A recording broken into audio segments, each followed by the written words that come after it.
Hello, and welcome to That's Absurd, Please Elaborate. This is a show where we answer your questions. They're usually absurd, or far out, or weird.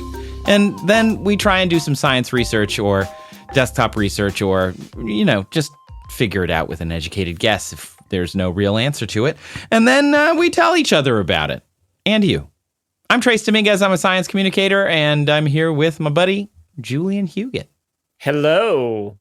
I'm also here. Also a science nerd. So, each week we answer 2 questions. If you would like to submit a question to be featured in the show. Well, we usually answer 2 questions, but last week we did get distracted by meatballs, and we spent an entire hour talking about meatballs. But that's not usually how the show goes. We usually take 2 questions. That's true. Don't worry, I've more than made up for it this week. If you were unsatisfied by being overfed meatballs, fear not, because I have 4 questions this week. Why do you have 4? Well, they're very, very similar, so I figured I'd just group them together. But Vicky, Jacob, JWT2009, and Steven Rhymes with Even have all asked us some variation of this question over the years that this podcast has been running, and it's something like this. What would happen if all bacteria and viruses in the world ceased to exist? Or if all the bacteria in your body died or disappeared, or if there were no microorganisms, or if we just successfully killed all microbes. Wow. You get the idea, right? Kill all microbes. Kill all microbes, or if they just vanish, which I think actually turns out to be an important distinction that I will go into. But Trace, clearly a lot of people were thinking about this. Yeah. In fact, because, 4 of our listeners have independently submitted this question, I don't think it'll surprise you to learn that science-y people have been thinking about this too. I mean, it usually doesn't surprise me that science-y people think about really weird things. It is partly their job. That's their whole deal. That's like what they do. In fact, Louis Pasteur asked this question back in the 1800s when he was discovering microorganisms and viruses and how it all worked and how to kill them. Good old LP? Yeah, LP, the man behind pasteurized milk, LP. Keeps people from getting sick unless they decide not to do it, and then reinvent pasteurization by heating milk, and then they think they're... Anyway. Let's not get into it. Not going to get into a great time right now. It hurts my brain. It makes my soul sad. Louis Pasteur once said, life would not long remain possible in the absence of microbes. That was his conclusion. Even though this guy spent all this time trying to kill them, at least the bad ones, he says, hey, we still need them. So in 2014, there was a paper in PLOS Biology titled Life in a World Without Microbes, where a couple researchers, Jack Gilbert and Josh Neufeld, asked this same question and started exploring the answer. Don't you love when a paper exactly matches the question you're looking for? I mean, it does make our job so much easier. It's so much easier. This wasn't like a scientific study, by the way. Just, I know sometimes the nuances of these things can get lost on people who don't follow scientific journals, but sometimes people just publish articles and opinions, and they'll back it up with sources and stuff, but they won't do actual research. And this is one of those, more just like a musing on It's like in the newspaper or in television, right? There's a difference between the news and an entertainment opinion show. It's easy to see on a newspaper because there is an op-ed or opinion editorial section, that's literally just people's opinions. Yeah. And then there's the news, which is usually fact-checked and thought through and edited and made sure everything is backed up by reality. Right. And then there's cable television, which is none of those. It's just all opinions. 24 hours a day. For the most people part. Yelling at each other, people with opposite viewpoints, and some that might be well supported and some that might be complete fabrications given equal weight and time. Which makes no sense. It really is terrible. Anyway. I think the thing to remember is if they're yelling at you or telling you what to think, it's not the news. Okay. Yeah, that's probably a good way of approaching it. Or yelling at each other, usually also not the news. So, let's actually start by looking inside you with one of these variations of the questions that was focused specifically on, in your body, what would happen if everything died. That was Jacob's question. Okay. We're going to start inside you. And me personally? Yes, in Trace Dominguez. Trace. I'm the Arnold in this magic school bus. Yeah, we're all inside you. I'm inside. We never went inside my podcast co-host body at my last school. That's perfect. Thank you. So, do you think you or any mammal could live a microbe-free life? Look, I think I might know too much. No, I don't think so. I don't think so at all. Don't think so. Well, Trace, get ready. We're going to get real television news punditry here. You, sir, are wrong. Oh, no! Because there exists germ-free organisms. Wow, like what? In 1895, par exemple, German researchers Nuttall and Thierfelder demonstrated that guinea pigs could live without bacteria. They could just live without them. They asked him and they're like, you know what? Take it or leave it, guinea pig. And it was like, squeak, squeak, squeak. And they were like, the pig has spoken. See, I pictured the guinea pig sitting in a chair, maybe like with a pipe. It was the late 19th century. It's an elderly guinea pig who's lived a long life. It says, someone in German. So, Mr. Guinea Pig, would you please tell us, would you like to go into the room with no bacteria or into the room with bacteria? And he says, take it or leave it.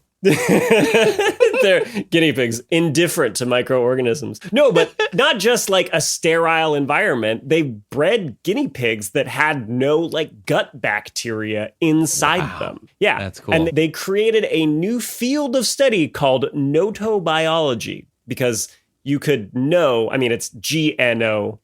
Biology, but you could know exactly the microorganisms that were in this animal you were studying, and that would make it easier to kind of identify, and separate out the effects of a specific microorganism, virus, bacteria, and you could learn something about diseases or how digestion is impacted by bacteria. Cool. Inside your body, your microbiome. This is actually kind of the foundation of all this research that we quote today as, of course we understand that we have gut microbes that are helpful for us digesting. But this is how they figured it out, by breeding things that had none of that and then seeing what was different. We're still doing this today. We make primarily lab mice and lab rats that are germ-free and use them for scientific research. We do it primarily by injecting antibiotics and antivirals into the embryo of the animal and then raising it in completely sterile environments and feeding them sterilized food and just making sure that nothing has a chance to enter this environment, just keeping them completely sterile. Cool. Yeah. And now we're using it still to study diseases. So what we've discovered from studying these bred microbe-free animals is that they often lack immune and digestive functions. They just lack them. They're like, you know what? We don't need this. The immune system has not been exposed to any microbial pathogens. So they have underdeveloped lymph nodes. Their heart, lungs, and liver are often undersized. And they might have some impaired brain development as well, studies suggest. What? Yep. Wow. They have to eat more because their digestive system is not as effective at extracting nutrients and calories from their food. And so they make more waste, which they also have trouble getting rid of. They have reduced gut motility, and it can enlarge their cecum, the first section of their large intestine, where, gut bacteria usually are, and it can be fatal. Fatal? Yeah, it can kill them by having basically too much stuff building up in their large intestine, in their colon. Wow. Our little microbe buddies are so important. Yes, they are. But they can live full lifespans if all of these things are accounted for. If they have a diet that is designed for an animal without any sort of gut microbes, they can even live longer than their normal microbially populated counterparts. Wow. Yep. A lot died, though, in early experiments from malnutrition when they were first breeding them. They were like, oh, wow, I guess these gut microbes are important. The only time colonization is made a net positive. So, do you think that means that if we got rid of microbes in everything's gut, everything would be okay. We know how to feed them, right? We figured this out thanks to our guinea pigs and lab mice. Let's say we assume we get rid of all bacteria and viruses. All of them are gone from our bodies and not anywhere else yet, just our bodies. And we live in a place where we're not going to encounter any. We have the right diet. We live in a bubble, Doug. My name's not Doug. Tell me you know this reference. I don't. You, as a Wizard of Oz fan, don't know the argument over whether Glenda the Good Witch was a princess? What? What? Is it worth derailing the entire podcast right now so I can show you a video from like 15 years ago? Maybe at the end? Okay. I'll let you react to it at the end. She came down in a bubble, Doug. Nothing? Nothing. Okay. I guess you've been in a bubble. Okay, you were saying. I feel like that would suck, but I guess you could do it. I mean, there was a child who lived in a bubble in like the 70s. He didn't make it past 12, I think, because he had a really compromised immune system. So, yeah.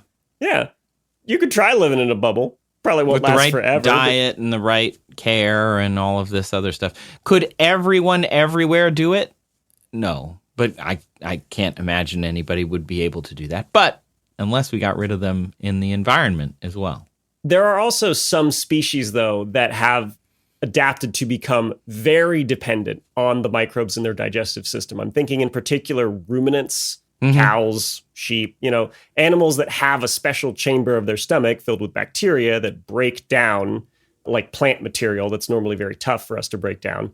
And then they regurgitate it, chew it again, and then they can extract the nutrients. They would basically be hosed without a microbiome in their gut. Ouch. Yeah. So what about the wider world now? Let's actually go outside of our bodies and eliminate everything everywhere. And I thought this was funny. I read this paper by Gilbert and Neufeld, and they used a term we like. They wave a magic wand. Ooh. So if you're keeping up with bingo, that counts, I think. Yeah, I think that counts as a magic button. They get rid of all bacteria and archaea. And the first problem they identify is with growing plants. I was going to say, without bacteria, we ain't got no crops. Yeah, it's a problem.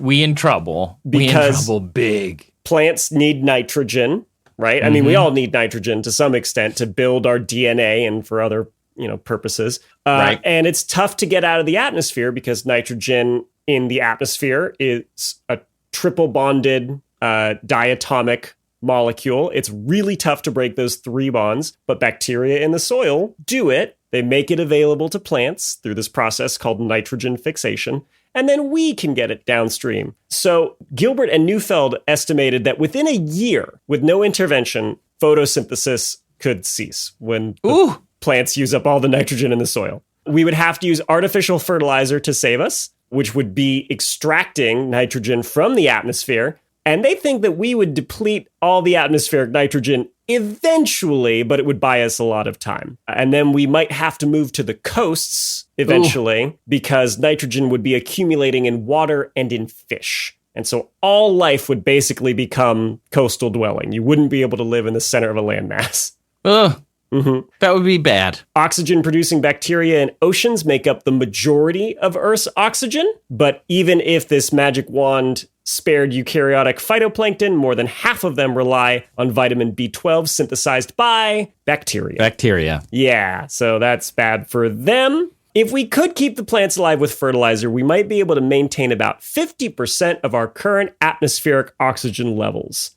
So it would be a lot of work. Yeah, a lot of us would die. Yes. Famine and whatnot. But those that live, good news, maybe we have decades or centuries, according to this estimate. Wow. Also, when all those things die, let's say we take the approach that they don't disappear, they just spontaneously are dead, all these microbes, and then all the things that die because the microbes are dead. Right. What are we going to do with all this dead stuff? Oh, no.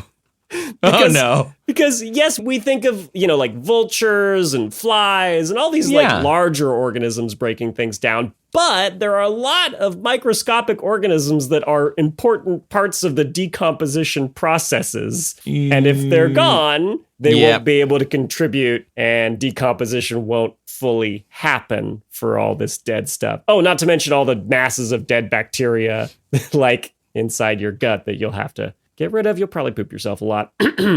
Just for a little while. For a little while. That's fine. Yeah. We'll live by the coast. We can just, So bacteria and archaea, they're important contributors to decomposition, especially in places where there is no oxygen. And so other organisms that depend on oxygen can't get to the stuff that needs to get broken down. So some compounds just wouldn't be broken down by anything and would eventually start piling up and becoming geological material. You'd get layers of phosphorus that would get buried, under sediment over years in the earth. And so eventually, this would kill all life in the oceans. And on land, you're saying it so casually, and that would kill everything in the oceans. It would kill everything in the ocean, things. which you'll recall is where we had to move next to. Yes, be able to we had to move to the ocean, like the nitrogen. Anyway, all that stuff dies from lack of phosphorus. And on land, if we also don't want to die, we would have to mine the phosphorus layer that's slowly, moving its way downward through the stack of geological buildup. Right. Prokaryotes, they're about half the biomass of the planet. So if they all suddenly just die, by the way, that's literally like half the biomass of dead stuff, and it can't be broken down. Eek. So here's Gilbert and Newman's summary of what would happen. Quote, "We predict complete societal collapse only within a year or so, linked to catastrophic failure of the food supply chain. Annihilation of most humans and non-microscopic life on the planet would follow a prolonged period of starvation, disease, unrest, civil war, anarchy, and global biogeochemical asphyxiation." That's just without the bacteria and archaea. In this scenario, they're like, good news. There are other things that still break down stuff at a microscopic level, like fungi. Yeah. Now they're going to move on to the scenario where we get rid of all microbes. No fungi, no viruses, no bacteria, no archaea, and no protists. So algae, bad. even algae's gone. Yeah, I was going to too. say, when we get rid of the algae and the phytoplanktons and stuff. Yeah. That's when we're in. I was going to say deep doo-doo, but we would be in deep doo-doo from the first jump. So yeah. There'd be a lot of doo-doo. A lot of doo-doo. A lot of doo-doo. World would be a pretty crappy place. Okay, so we get all the microbes. We wipe them out. Well, at first, good times. No microbial diseases. Yeah, all those people with microbial diseases. Ebola, congratulations. Just gone. Awesome. Well done. Love that. And then we would spiral out pretty much just like the bacteria and archaea free world, but faster. Oh! There'd be nothing to break down dead stuff and waste at all. And the report says, quote, "As with a bacteria and archaea free world, small pockets of humans and other animals like insects would survive for a time, decades or centuries even, but long-term survival of most eukaryotes would be doubtful." But they did carve out one important exception here to their waving a wand and getting rid of all these different microbes, because there are some microbes that if we eliminated, we would all be dead within like a minute. What? Yeah. Can you think of them? No. No? Okay. It's the powerhouse of the cell. Oh my God, you're talking about mitochondria. Yes, because... I guess I didn't think about those as... I mean, I know that that's what they are. So are chloroplasts, allegedly, but I didn't think about them as a separate microorganism.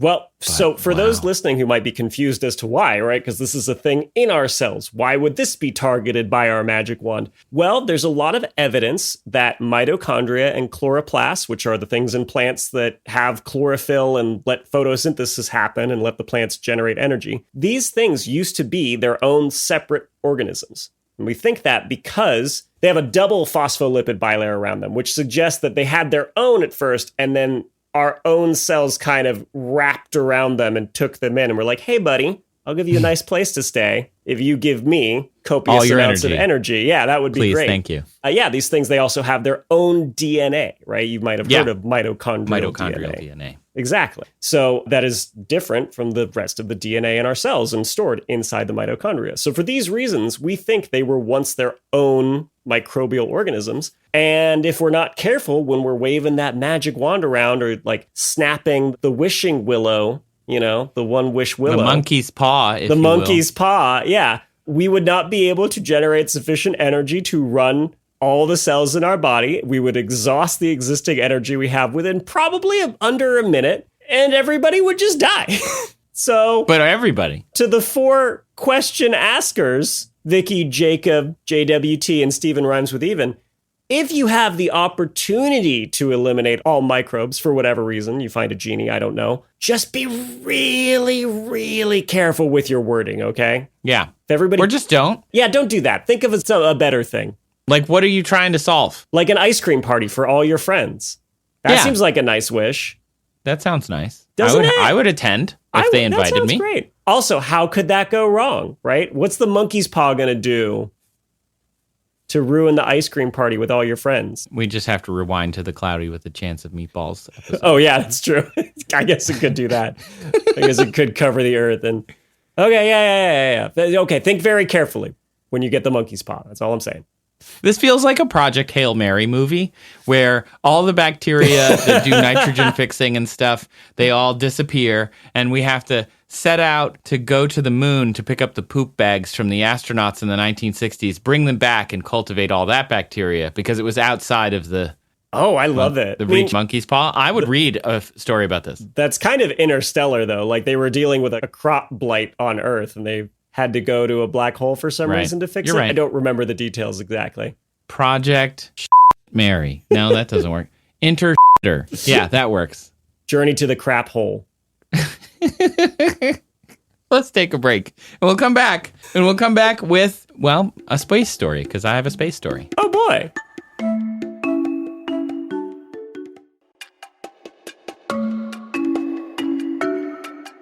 Welcome back. I hope you took a moment to thank all the bacteria in your gut for keeping you alive and your mitochondria. And then you went out and you thanked a plant while you were at it. And you're like, hey. Yeah, just thank everything. Thanks, plant. Thanks, Appreciate plant. you. I want you to say it out loud somewhere where other people can hear you and be like, why is that lady thanking a plant? Why are you not? Have you ever thought about that? That's the answer. Why are you not? Why are you not? I hugged a tree. I tried it. I wanted to see what it was like. And you know what? Nice? It was nice. Yeah. Maybe a little itchy with the bark. Well, you hug only a smooth tree. You just got to find the right tree. And also, rough trees deserve love too. Okay? Jeez. I don't know. I think pine trees want you to keep their distance, and I respect that about them. You know what? That's very progressive of you. Thank you. Let's talk a little bit about space now. Okay, yeah, let's do it. I have a question sent in to us by Villem. I'm just assuming from their email address because they didn't give us their name. But they asked, how does rain sound on other planets? Ooh, cool. Yeah, very concrete question. When it rains, we only hear it on impact with a barrier, groundwater, etc. But do raindrops create a sound while falling through the air? In addition, I've heard that on other planets, it's usually not water that rains, but other substances or even diamonds. How would rain sound like on those planets while falling from the quote-unquote sky? Don't know why it was in quotes. It's still a sky. But still, cool. And on impact with the ground, parentheses, if there is one. All great. Again, one of my favorite things that our audience likes to think about the answers as they're writing their questions. So thank you for that. I appreciate Wilhelm putting sky in quotes, I gotta say. Oh? Well, you know, when we started doing this, I just remember I stepped on a lot of landmines where I would be like, oh, what do planets in other solar systems look like? And commenters would be like, it's not a solar system because Sol is our star, so it's a star system. And there's all these little nuances of words that we get used to using in a certain sense, and then they are technically incorrect. So maybe sky is one of them. I'm sure it's still just sky. But still, like when we say on other planets, right, we don't call it Earth, like yeah, dirt. True. We call it dirt. regolith. Yeah. We needed like a non-specific word for it. Right. Even like Mars has ground shaking events that they call Mars quakes because it's not Earth, so they can't be earthquakes, which I think is, Yeah, it's funny. And true. How often you have to just kind of re-examine your assumptions and make sure, like, is this accurate? Good point. I don't know. So I appreciate Wilhelm. I see you. Yeah, it's just Villem. Villem? Villem. I've listed him as Wilhelm in our credits section when we're thanking people. I fixed it. Okay. Villem.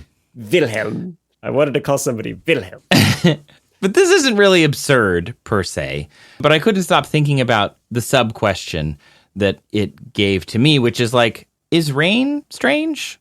Like, does rain existing on our planet, is that strange? Okay. Because often we go out into space and we find that the sheer volume of things that had to happen in an order for us to be able to exist is overwhelming. Right. I mean, even the idea that if you think about the way we exist now, that there is a tiny microbe giving all of our cells energy that one microbe happened to eat and absorb but not destroy, millions upon millions of years ago, and it's just propagated throughout life. And it's like, that had to happen at some point for us to exist the way we are, which is amazing. But like, is rain weird? Yeah, how common is rain? Right. So I started thinking about and researching what we know about the planets that we're closest to here in our solar system. So first, let me answer Villem. Most of the planets in the solar system do not rain the way that it does here on Earth. And in fact, most of the planets don't even have rain that touches any kind of surface. So Mercury is basically just a baked rock. Venus has sulfuric acid rain, but it never actually hits the surface. It evaporates because of the heat in the atmosphere, somewhere like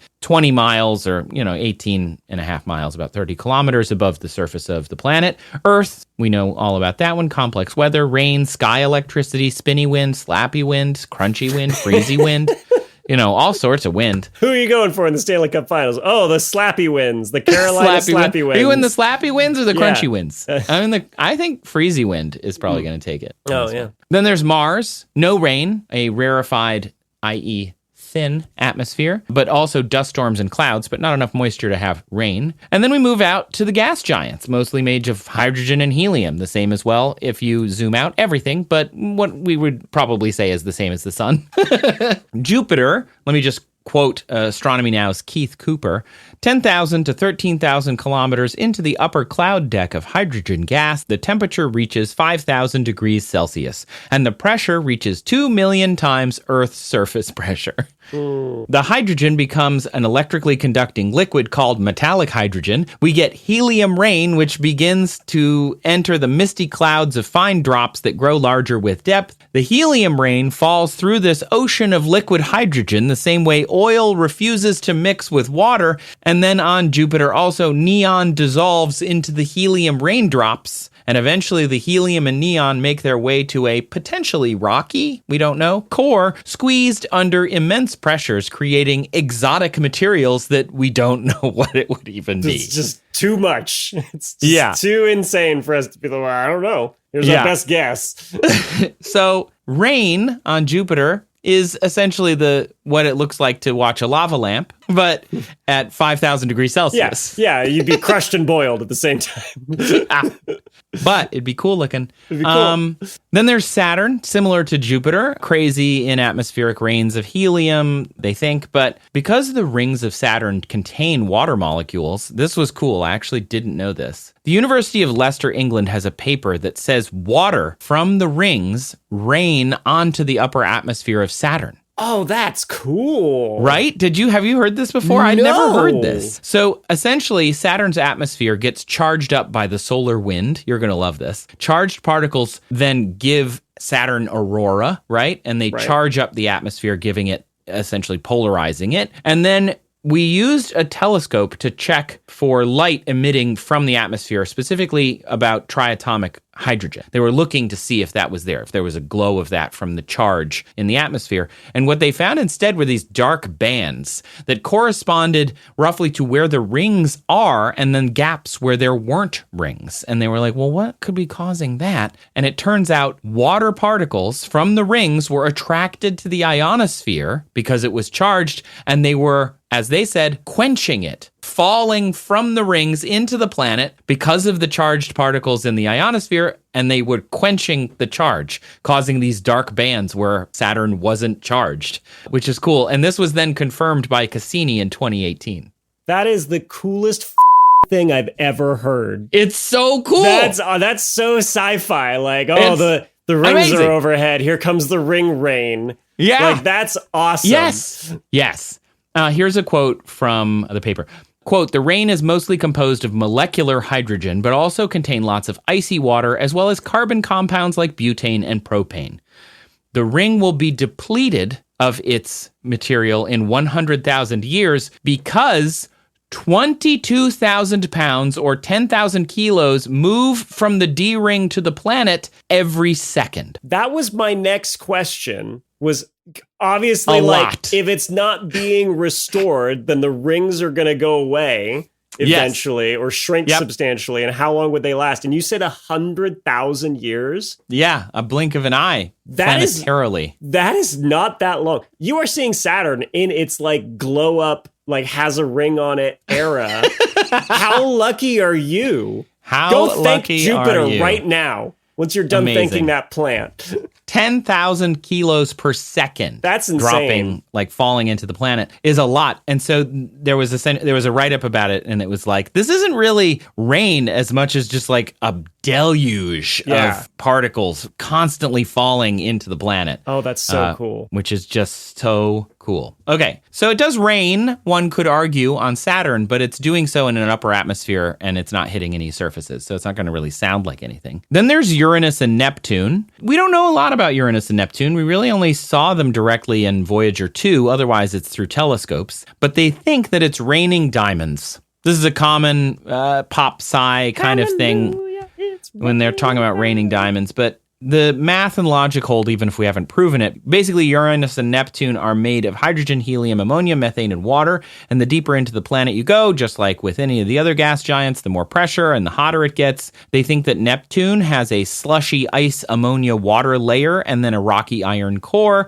And when you put water, ammonia, methane together and then up the temperature, and pressure. So you get like 2,000 Kelvin and 200,000 times Earth pressure, for example. The methane breaks apart, the carbon is released and joins with other carbons. Eventually, that carbon combines enough, there's enough of them to like find each other and make a little skydiving chain, and then a lattice, and then a crystal, and then they continue to fall under that pressure, and they kind of form into a carbon lattice crystal structure, and that's essentially what we call a diamond. Cool. Yeah, it goes from graphite to diamond. Right. That's awesome. And so then what ends up happening is as it gets denser, it falls down toward the middle of the planet, and then it gets too hot, so it vaporizes it into its component parts where it floats back up again, and then it just repeats this process. And you could apply that to basically when anyone says it's raining something on a gas giant or on Venus, it's usually happening in the upper atmosphere where things are sort of cycling around through the atmosphere, which is pretty cool. But is it rain? I don't know. Like, I have no answer to that. I think it would depend on what you think rain means. I think, yes, it's falling through the atmosphere. It's raining, I guess. Would it be more analogous to hail? It's hailing diamonds? Yeah, it'd be hailing diamonds. Yeah. Yes, I think that's true. Sleeting? I don't know. It's definitely, I wouldn't get hit by it and be like, oh, let's frolic in the diamond rain, you know? I'd be like, oh, you better get the car inside. The insurance is not going to cover all the diamond dents. Yeah, true. Shine bright like that diamond. Like that said. Ruined the finish on my car. Like, yeah. Also the high temperatures and pressures, but that's, yeah. Well, it's a Toyota. It'll live forever. This thing's indestructible. The Toyota Corolla ad? Is that we're going to read it again? So, if any car could survive in the... It's true. Why do we keep putting all this money into building new spacecraft? Just make the people who invented the Toyota Corolla, get them on the project. Put them in charge of everything. It'll take forever to get to Mars, but it will last. It'll get there. It'll be solid. That Russian probe to Venus or whatever that lasted 20 minutes. Pathetic. The Toyota Corolla is still there. Toyota Corolla's rolling around. No air conditioning. Yeah. Radio still works, though. The stereo was stolen in 1992. And replaced. That's it does have an aftermarket one that does not match the vibe of the rest of the car at all.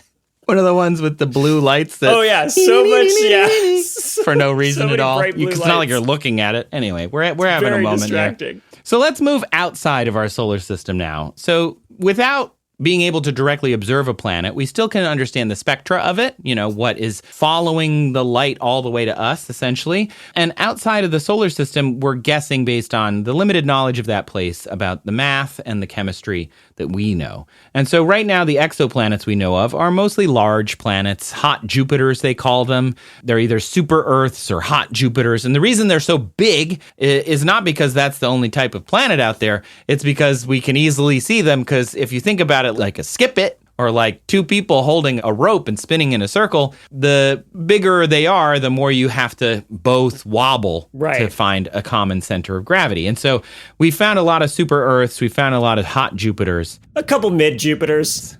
Yeah, a couple mid-Jupiters, a little past their prime Jupiters. There's also smaller, rockier planets, but with similar limitations around some tiny stars. But anyway, according to Universe Magazine, one of those hot Jupiters, HAT-P-7b, HAT-P7b. HAT-P7b. These names are the best. It's about 1,000 light years away. It's in Cygnus, this one. It was discovered in 2008. It's larger than Jupiter by 2 times. It orbits its star every 2.2 days, so it's very close and very hot. We're talking like 2,200 Celsius, 4,000 Fahrenheit during the day, and a cool 1,950 Celsius at night. So, whew. They think it has super exotic material at its core. And inside of its planet, it's a very black planet. Like it has the albedo of a lump of coal. 0.03. It absorbs 97% of the light hitting it. And that's part of the reason it's so hot. That'll get hot, yeah. The atmosphere contains calcium, magnesium, sodium, chromium, and titanium. Wow, what a mix. I know. This planet is metal. Literally. For sure. Anyway, all of this, and except for Earth, it seems like rain just doesn't seem to hit the ground on any planets. There's rain, but again, it's just kind of moving up and down in the atmosphere. Maybe it kind of becomes a solid or a liquid, and then it falls back, gets vaporized and goes back up to the top. So when I think of rain, I try and think of what it means and why I think Earth's rain is actually kind of strange. Mm-hmm. It's not a commonality that we see a lot in the planets we understand so far. We've talked on other episodes that the sound of rain is a physical pressure wave. It's transferring energy through molecules of air, and they bounce against each other, physically moving that pressure wave through the air. Rarefied air does not slow down the sound. If there's less air, speed of sound is the same. Dense air does not speed the sound up. The speed of the sound is the same, but they can affect how the sound appears to us. Rarefied, thinner air makes the sound volume decrease, and there's just less stuff to move, so the perception is that it's quieter when it gets to us. And then the thicker air makes it sound more muffled for the same reason. There's just more stuff to move through, so it kind of messes the sound a little bit, makes it a little more like rough. So because of that, in some places, if it did rain, like if the stuff on Venus, the sulfuric acid rain, if it did hit the ground, if it somehow made it all the way to the ground and rained like rain, the raindrops would change such that you couldn't hear it anyway. They would go ultrasonic because those high pressure environments, there'd be almost no sound that we could really hear because it would change how that sound is perceived based on my math, from what I understand. So to better understand how rain would change, I wanted to try and find a piece of software that I could use to do this, because I figure there's got to be something. There is a film production software called Rain Generator. It's $175, but they had a free trial, so I was playing with that, and I don't think I got this all right, but I just want to specify before we play these clips that I made, I do not know what I am doing. Okay. This is your movie approach to if you had to film on the surface of Venus and do some Foley work for it. What it would sound like. This is your... If I had to do an art project about what it might sound like on Venus. Villem, this is what I'm thinking. So let's set a baseline here. We've got a 1 atmosphere, sea level pressure on Earth, and something's falling against, say, a hard, ground, regular hard ground. Okay? So here's Earth, an approximation of it. It's easier to do if it's a downpour rather than a drizzle, so I made it so it's raining. It's really raining. Okay. Here we go.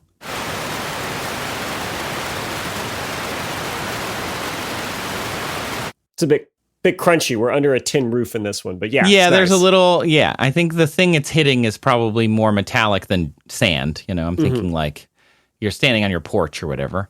And so here's the Atacama Desert, which is 13,000 feet above sea level, about 4,000 meters. It's a rarefied atmosphere relative to sea level, but we didn't play with temperatures. We're assuming the temperatures are always the same, and the atmospheric pressure doesn't change too much, even though it does, but the simulator's not that good. So we're doing our best. But here's what that might sound like.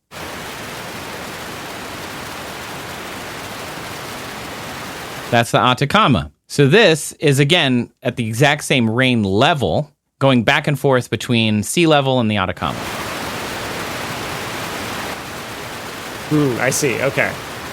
You can set how much rain is falling, and that's the exact same amount of rain falling, 120 millimeters an hour, so a lot of rain, but falling in 2 different places, and you're just flipping between. Gotcha. So you can tell that even up high on our own planet, the sound of rain changes, which I think is really, really neat. That is. And again, the high altitude air, the sound is a little quieter. The rain is actually moving faster.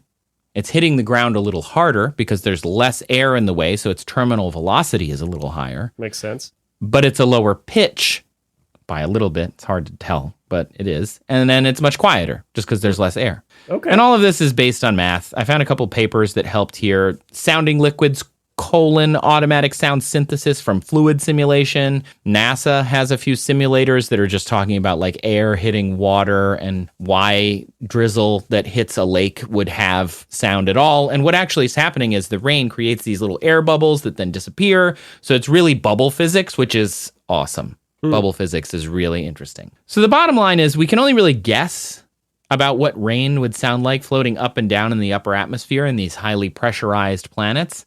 But there are two places in the solar system where rain hits the ground, Earth and another place. Is it a moon? It is a moon. Any guesses of what moon it might be? Is it the methane moon Titan?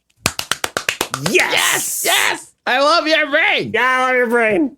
Okay. I was wondering why I hadn't heard about Titan. I learned that from a Futurama episode. I mean, incredible. It is really cool. What did you learn from Futurama? That it rains methane on Titan. It sure does. It sure as stink does. It's the second largest moon in the solar system. I say stink because we associate methane with farts, but methane itself is actually odorless. Actually odorless, yeah. It's the sulfur in here. It doesn't matter. But Titan, again, second largest moon in the solar system. It's one of the moons of Saturn, and it has a cycle of clouds, rain, and liquid, making rivers and seas on the surface of Titan. It's the only other place in the solar system that has rain that rains onto the surface, but the rain is liquid methane, which is super cool. And the rain falls from the clouds of methane, and it falls into the rivers and makes seas of methane, and the lakes that it makes could be larger than the Great Lakes in the Midwest of the United States. Cool. Which is so cool. But it's methane. Methane. Literally very, very, very cool. Very cold.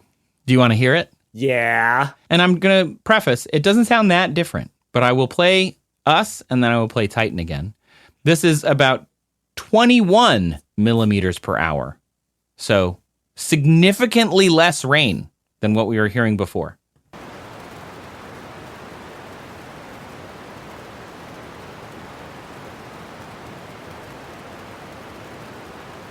It's at sea level, so it should be louder than that, but it's not because it's extremely cold. It's a different gas than what we're going to experience here. It's not water. It's, there's like all these different things that go into it. And again, this is mostly an art project. It's not like super physics science, but it is very interesting to think about what it could sound like. So here again, this is 120 millimeters an hour on Earth. Wow. Here is 21 millimeters an hour on Titan. So this is a drizzle, a light drizzle. If we were to do 120 millimeters an hour on I feel Titan, like I'm in a coffee shop there with a nice book on Titan, and there's like heavy rain outside. That's what I'm getting. So relaxing. It's nice. Okay, and now here is 120 millimeters per hour on Titan of methane rain, according to my homemade simulator. Oh my word! There's too much. It's like a waterfall. Drowning in methane. Yeah. And so the real answer here is we don't know what it's going to sound like, but chances are it's going to follow the same rule of physics that sets what rain on Earth sounds like.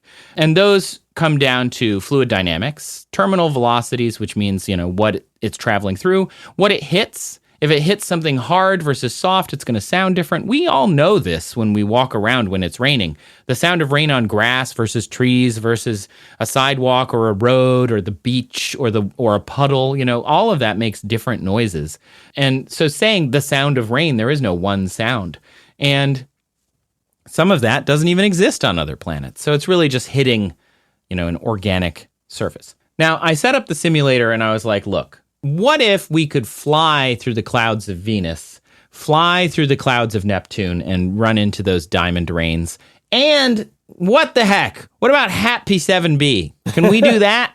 Why not? And it said, sure, we can try. And so I typed in a bunch of numbers, and this is what we came out with. For example, here's Hat P7b, and it's crazy metal rain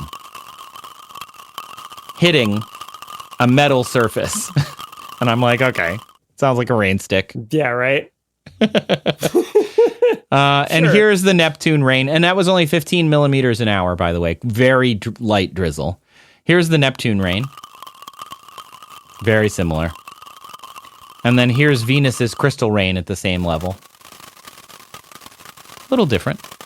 Here's a little more Venus rain. Not a lot more, just a little more. And then here's all four of those planets in reverse. So it's Hat P, Neptune, Venus, and then Titan. Hat P hitting the surface of our spaceship. That's Neptune. Venus. And then Titan. Back to that waterfall again. So what does the rain sound like? It sounds like you're at a Natural Wonders in the mall, and you've played with the rain stick. According to my stupid simulator. So I don't know. The answer is I don't know. Nobody really knows. But maybe rain is weird, and I thought that would be the thing to take away. Like, it doesn't seem to actually happen that much. Kind of surprising. Yeah, but pretty cool. I mean, it makes sense, right? When we think about like the Goldilocks zone and how you have to have liquid water and not at so high a temperature or so low a pressure that like you can't keep it liquid all the way to the ground. Yeah, it all makes sense. Yeah, cool, right? Yeah. Wow, that's it. You've reached the end of another episode of That's Absurd. Please elaborate. This one was a very audio and poopy one, which honestly, typical. It's what you can come to expect when you tune into this show. So thanks for listening. This episode was created, written, and produced by me, Trace Dominguez. And me, Julian Huguet. Today's show was produced and edited by the wonderful and man who knows what rain on other planets sounds like but will not tell us, Kyle Sisk. It was associate produced by Sabrina Capello. Our music is thanks to Epidemic Sound. Thanks to the listeners who submitted the questions in this episode. That would be Vicky, Jacob, Stephen, JWT, and Villem, which Julian likes to call Wilhelm. Wilhelm. What do you think? Would you like the guinea pig to go into the left or the right?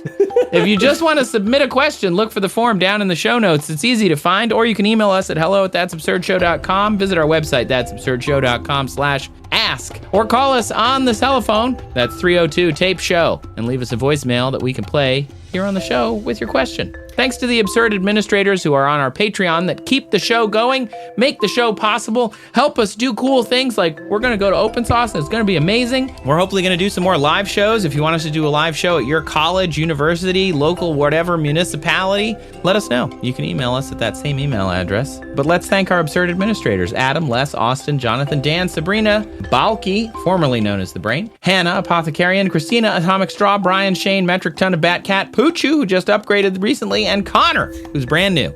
Thank you, everybody. Connor, who we dedicated an entire episode to with the Cloudy with the Chance of Meatballs. And so Connor was like, all right, I'll subscribe to your Patreon. We're not normally that transactional. It just worked out this way this one time.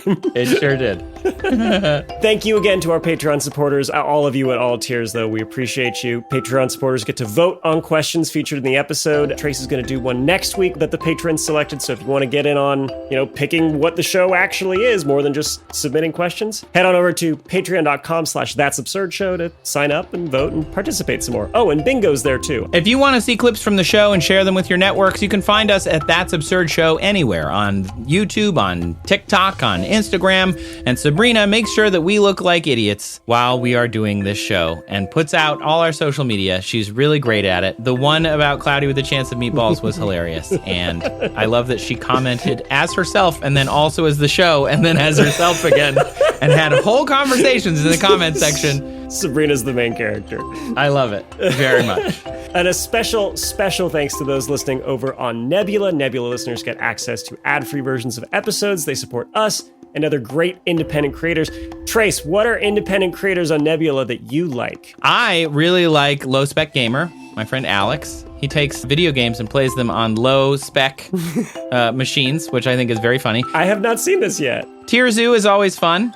And, I'll watch things that I would normally watch on YouTube. Like I'll watch a Johnny Harris. I'll watch a Legal Eagle. I'll watch, obviously, Tom Scott's only there now. So I've been watching Tom Scott's England series. It's been really good. The first one about the bell was really fun. But the most recent one is about the guy who switches the trains with levers. And he goes to the class and learns how to do it. And it's really surprisingly amazing. Did he ask him about the trolley problem? Because I feel like that's the guy to ask.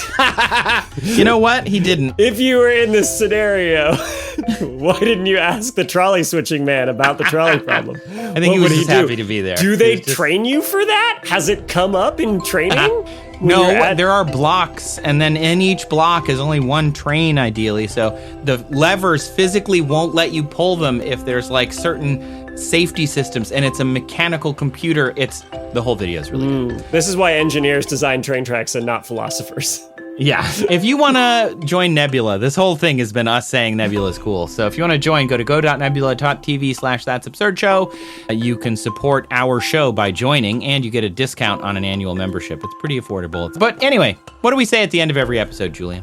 So I had to make a poster presentation for NASA once about Titan for a NASA school thing that I was doing. And I looked up the composition of Titan's atmosphere and saw that it had a lot of different carbon compounds, but 2 in particular. And so a section of my poster was titled Thick with 2 C's. And my wife made me change it before I submitted it to NASA. And nobody else on the planet knew about it until just now. But I thought it was really funny. And now you know about it. And everybody listening knows that I tried to slip an inappropriate joke by NASA. And my wife, the censor, nixed it, which is a shame. Release the poster files! I'll have to find it somewhere. Wow, amazing. Well, you've reached the end of another episode of That's Absurd. Please elaborate. Yeah, quick, get in the Space Corolla. Let's get out of here. Space Corolla. Turn up that aftermarket stereo with the factory speakers. It sounds awful. The audio quality is bad. But the vibes are good. Vibes are immaculate.